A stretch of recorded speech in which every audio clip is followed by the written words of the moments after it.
Hey, what's up everyone? How's it going? This is Watch. Hope you guys are all doing well. And these days, 4K cameras have pretty much come into the mainstream. You can get one pretty much in every smartphone, and even the dedicated 4K cameras are coming down in price pretty rapidly. But there's two 4K cameras that I think offer the best bang for the dollar. I'm specifically talking about the brand new Sony A6300 and the Panasonic G7. But the real question is, which one should you get? They both have their pros and cons, and we're going to basically take a look at the video capabilities of both these two 4K digital cameras, and we're going to determine which one is best and which one is right for you. So let's get right into it. Now both cameras are mirrorless, but you can see that the Panasonic G7 opts for a more DSLR-like body, which is superior in terms of ergonomics, versus the more portable A6300 definitely has a slimmer profile, and with the side-mounted EVF, it definitely has a more rangefinder feel. Now in terms of the imaging technology, the A6300 has a 24-megapixel APS-C size sensor that has a crop factor about 1.5 times, versus the G7 has a 16-megapixel micro four thirds sensor that has a crop factor of 2 times. Now with that being said, the really awesome thing about buying a mirrorless camera these days is that for under $150 you can get something like this, which is the Zhongyi Lens Turbo, which is a focal reducer that will increase your field of view by 0.726 times and will also give you one more stop of light. So in that instance, the A6300 goes from a APS-C to more of a full frame look, and the Panasonic G7 will yield results that you get from an APS-C size sensor camera. Now that being said, there's still some important distinctions between these two cameras. One of the major ones, especially if you're going to be shooting a lot of stills, is the autofocusing system is hybrid based on the A6300, so you have about 425 phase detection points in addition to the contrast detection points, versus on the Panasonic G7 the autofocusing system isn't as fast and as accurate because it's just based on 49 contrast detection points, so the AF system is inferior on the G7 compared to the A6300. Now an advantage on the Panasonic G7 is I think the rear mounted display is definitely superior. It has a slightly higher overall resolution, as well as having the capacitive touchscreen capabilities, which is a handy feature, but more importantly it is fully articulating. It's a full flip out swivel screen, versus the tilting functionality on the A6300 is certainly more limited, and the screen doesn't look as vibrant and as sharp as the one we have on the Panasonic. In terms of the electronic viewfinders, they're pretty much identical in terms of the resolution and perspective that you get from the EVFs. Now, as we mentioned before, we're going to be specifically focusing on the video capturing capabilities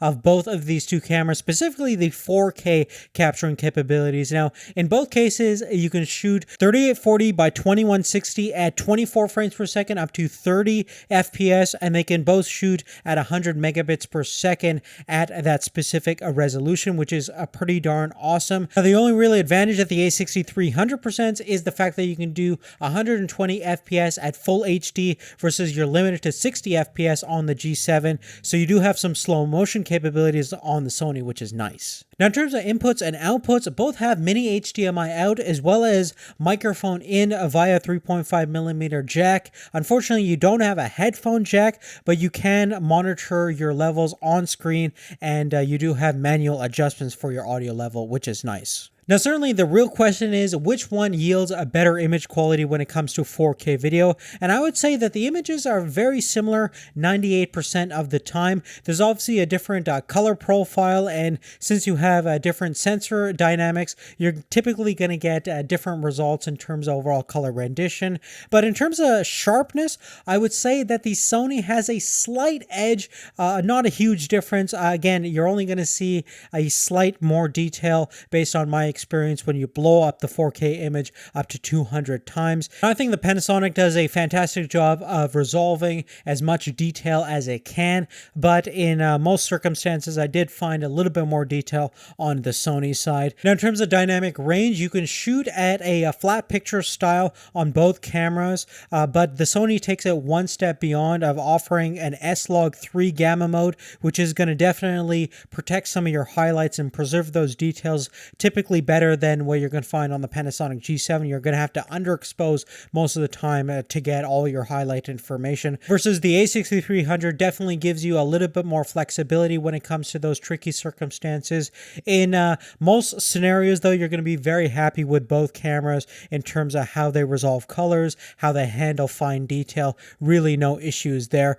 Both can produce some really stunning looking images, as you can see. Now, looking at the ISO performance, both cameras are actually really good at ISO 3200. It's not until we move up to ISO 6400 where you start seeing some of the potential weaknesses of that smaller sensor on the G7, but I think it's doing a fantastic job. 6400 is actually usable in a lot of circumstances on both cameras, but the potential for low light performance is a little bit more on the A6300 because the G7 is actually locked down to ISO 6400 in video mode. You can't unfortunately shoot beyond that, versus the Sony isn't limited. As you can see, 12,800 looks fairly decent and potentially even usable. It's not until you move to 25,600 ISO where you start to lose some of the fine details, and the image definitely gets a lot more distorted on the Sony. But from a low light perspective, the Sony is definitely at an advantage over here. Now, rolling shutter is an issue you're going to find with pretty much every CMOS chip that can shoot 4K video,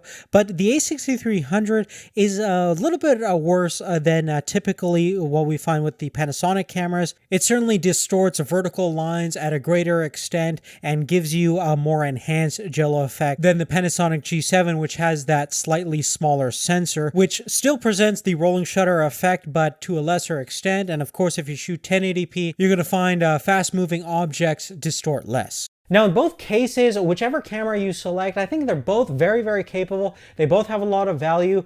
Certainly, one thing has to be said: for almost half the price, the Panasonic G7 with that kit lens is certainly definitely a great deal. I picked one up myself to shoot this video, and I'm really, really happy with the camera. The A6300 is pretty nice in terms of overall low light performance. It has that bigger sensor, has a better autofocusing system, and it can do a little bit of slow motion at 120 frames per second at full HD, versus the Panasonic doesn't really have any of those features. And of course, if you get one of those lens turbo adapters, you can get a full frame-like image on the A6300, versus on the G7, you'll go from a micro four thirds sensor to something that looks more like Super 35 or APS-C, which is perfectly reasonable as well. But at the end of the day, it's really going to come down to your personal preferences and needs. Definitely consider this video if you're in the market for any of these two cameras. Check out the links in the description. Without B&H, this video wouldn't be possible, so a big thank you to them. And if you're in the market for a new camera, definitely check those guys out. They probably have the best service and competitive pricing, and again, a big thanks to them for supporting us throughout the years in making camera videos like this possible. But other than that, thanks again for watching. We'll see you later. Take care.